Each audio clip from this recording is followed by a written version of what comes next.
Good evening, everyone. We're learning new information after dozens of migrants, including children under the care of Jewish Family Services, were left standing out in the cold and snow this afternoon because of some sort of dispute. Jewish Family Services says DocGo ended its contract early, but DocGo says JFS was aware this was happening.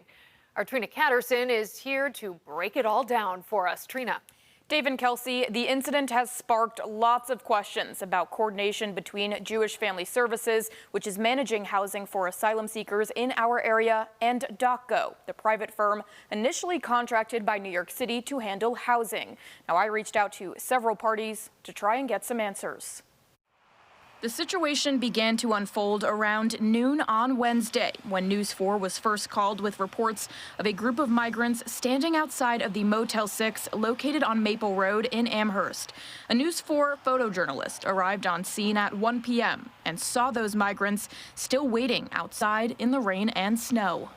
We reached out to Jewish Family Services, who is in charge of the accommodations for these families, after agreeing in the spring to be paid $22.4 million to care for and house migrants remaining in the region.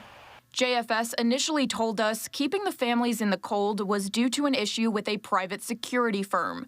The organization later said the migrant families were waiting outside due to the rooms not being ready to be occupied yet, and they were eventually let inside of the hotel. JFS also cited in their statement that DocGo, quote, ended their contract earlier than expected this morning, but a spokesperson from DocGo says that is not the case. DocGo tells us Jewish Family Services was made aware it was going to be ending its services at the original hotel the migrants were being housed at weeks ago. DocGo also provided us with a letter it says was sent from JFS to local migrants. It reads in part, quote, on December 17th/18th, DocGo NYC will be ending services at this hotel. JFS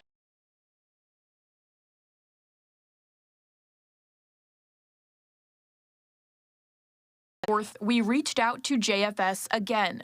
They said they have been in regular communications and with DocGo staff on the ground in recent weeks. The group said it will continue to work with families and provide case management services over the next several months as they integrate into the community.